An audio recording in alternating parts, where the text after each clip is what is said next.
Pemirsa, meningkatnya kasus COVID-19 dan menipisnya stok tabung oksigen mendorong masyarakat berinovasi membuat alat bantu pernafasan dengan peralatan sederhana berbahan aerator atau mesin penghasil gelembung udara dalam akuarium.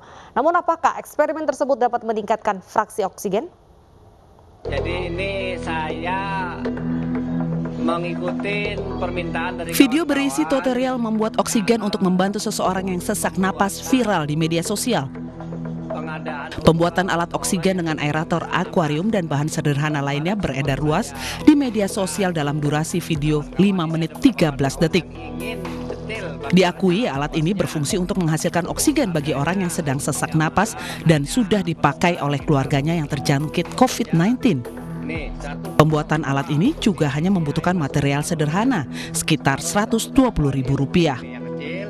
Di antaranya botol air mineral berukuran 330 hingga 500 ml, selang kecil sepanjang 2 meter, dan 2 alat aerator akuarium. Selang digunakan untuk menyalurkan oksigen langsung ke hidung pasien. Guna menguji fraksi oksigen yang dihasilkan, peneliti LIPI melakukan eksperimen dengan membuat alat ini. Seluruh material dan proses pembuatan dilakukan sesuai dengan langkah-langkah dari video ini. Setelah alat ini selesai dibuat, peneliti LIPI mengukur udara yang dihasilkan dan tidak menunjukkan adanya peningkatan fraksi oksigen, yakni masih sekitar 21%. Sedangkan untuk oksigen murni, fraksi oksigen seharusnya mencapai di atas 90%.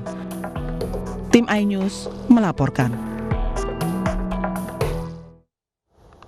Dan untuk membahasnya lebih dalam lagi, sudah terhubung dengan iNews Siang Kepala Balai Pengembangan Instrumentasi LIPI, Bapak Anto Trisugiarto. Selamat siang, Pak Anto. Ya, selamat siang, Mbak. Baik, Pak Anto, berarti alat oksigen yang menggunakan aerator ini tidak efektif jika digunakan oleh manusia ya, Pak?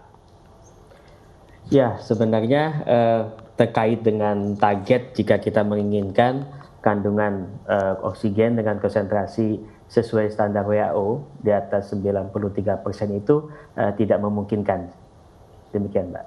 Baik, lantas bagaimana dampaknya ke dalam tubuh karena tampaknya video ini viral dan banyak masyarakat yang mencontoh, Pak? Ya, sebenarnya sebagai sebuah usaha itu kan berinovasi boleh-boleh saja, setiap orang boleh melakukan itu. Hanya saja untuk yang namanya peralatan medis terutama yang sifatnya berhubungan langsung dengan manusia, itu memang kita memerlukan standar ya, di mana standar yang dibutuhkan terutama di sini kan menggunakan aerator akuarium ya, yang dimana kadar udara yang dialirkan itu berapa persen oksigennya, berapa liter, kecepatannya, kemudian tekanannya berapa, kita tidak tahu. Sehingga apabila diimplementasikan, ada kemungkinan ini bisa berbahaya juga bagi keberlangsungan si pasien tersebut. Baik, jadi dengan kata lain masyarakat dilarang untuk menggunakan aerator ini untuk tubuh kita ya, Pak ya?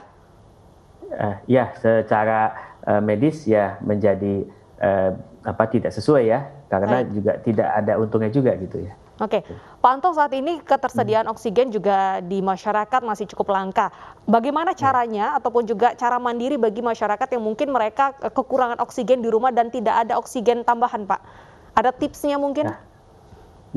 Ya, baik. Sebenarnya secara kami di LIPI selama ini memang sudah mengembangkan juga untuk membuat oksigen konsentrator. Jadi sebenarnya secara kebutuhan oksigen itu bisa dipenuhi dengan setidaknya ada 3 cara.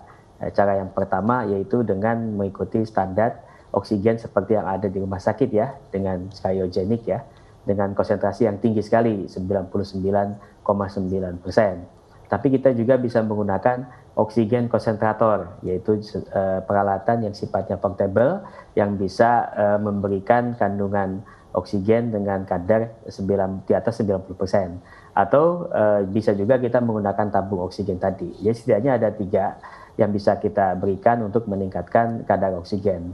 Atau kalau mau lebih simpel lagi ada juga dengan metode yang lebih sederhana, dengan sistem elektrolisa, tapi metode ini tidak menghasilkan oksigen yang cukup ya untuk kebutuhan pasien.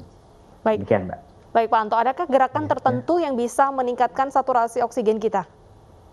Ya, sebenarnya secara beredar juga mungkin di media sosial itu untuk meningkatkan kadar saturasi dengan melakukan metode-metode yang diberlakukan ya, seperti dengan posisi proning ya, telungkup atau posisi duduk, itu mungkin itu bisa dimanfaatkan ya untuk bisa dilakukan.